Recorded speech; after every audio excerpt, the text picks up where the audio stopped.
بسم اللہ الرحمن الرحیم۔ السلام علیکم ورحمۃ اللہ وبرکاتہ۔ دو عورتیں قاضی ابن ابی لیلہ کی عدالت میں پہنچ گئیں۔ یہ اپنے زمانے کے مشہور و معروف قاضی تھے۔ قاضی نے پوچھا، تم دونوں میں سے کس نے بات پہلے کرنی ہے؟ ان میں سے بڑی عورت والی خاتون نے دوسری سے کہا، تم اپنی بات قاضی صاحب کے آگے رکھو۔ وہ کہنے لگی، قاضی صاحب، یہ میری پھوپھی ہے، میں اسے امی کہتی ہوں، چونکہ میرے والد کے انتقال کے بعد اسی نے میری پرورش کی ہے یہاں تک کہ میں جوان ہو گئی۔ قاضی نے پوچھا، اس کے بعد؟ وہ کہنے لگی، پھر میرے چاچا کے بیٹے نے منگنی کا پیغام بھیجا، انہوں نے ان سے میری شادی کر دی۔ میری شادی کو کئی سال گزر گئے، ازدواجی زندگی خوب گزر رہی تھی۔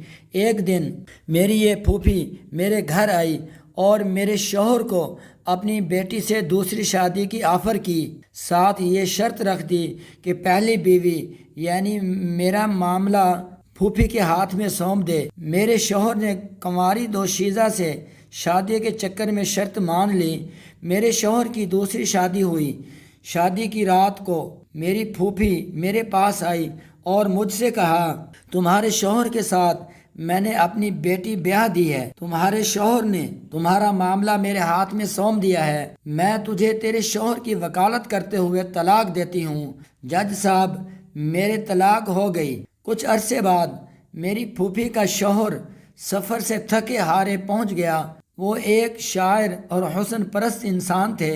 میں بن کر سنور کر ان کے آگے بیٹھ گئی اور ان سے کہا، کیا آپ مجھ سے شادی کرو گے؟ اس کی خوشی کا ٹھکانہ نہ رہا، اس نے فوراً ہاں کر دی۔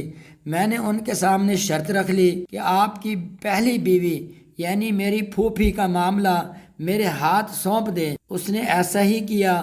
میں نے پھوپھی کے شوہر سے شادی کر لی اور اس کے شوہر کی وکالت کرتے ہوئے اسے طلاق دے ڈالی۔ قاضی صاحب حیرت سے پھر وہ کہنے لگی، قاضی صاحب، کہانی ابھی ختم نہیں ہوئی۔ کچھ عرصے بعد میرے اس شاعر شوہر کا انتقال ہوا۔ میری یہ پھوپھی وراثت کا مطالبہ کرتے ہوئے پہنچ گئی۔ میں نے ان سے کہا کہ میرے شوہر نے تمہیں اپنی زندگی میں طلاق دی تھی، اب وراثت میں تمہارا کوئی حصہ نہیں ہے۔ جھگڑا طول پکڑا۔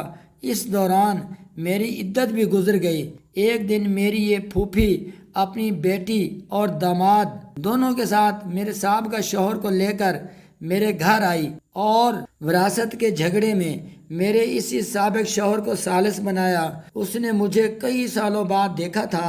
مرد اپنی پہلی محبت نہیں بھولتا، چنانچہ مجھ سے یوں مل کر اس کی پہلی محبت نے انگڑائی لی۔ میں نے ان سے کہا، کیا پھر مجھ سے شادی کرو گے؟ اس نے ہاں کر دی۔ میں نے ان کے سامنے شرط رکھ لی کہ اپنی پہلی بیوی میری پھوپھی کی بیٹی کا معاملہ میرے ہاتھ میں دے دیں۔ اس نے ایسا ہی کیا۔ میں نے اپنے سابق شوہر سے شادی کر لی اور اس کی بیوی کو شوہر کی وکالت کرتے ہوئے طلاق دے دی۔ قاضی ابن ابی لیلہ سر پکڑ کر بیٹھ گئے۔ پھر پوچھا کہ اس کیس میں اب مسئلہ کیا ہے؟ میری پھوپھی کہنے لگی، قاضی صاحب، کیا یہ حرام نہیں کہ میں اور میری بیٹی دونوں کی یہ لڑکی طلاق کروا چکی، پھر میرا شوہر اور میری بیٹی کا شوہر بھی لے اڑی، اسی پر بس نہیں، دونوں شوہروں کی وراثت بھی اپنے نام کر لی۔ قاضی ابن ابی لیلہ کہنے لگے، مجھے اس کیس میں حرام کہیں نظر نہیں آیا۔ طلاق بھی جائز ہے، وکالت بھی جائز ہے۔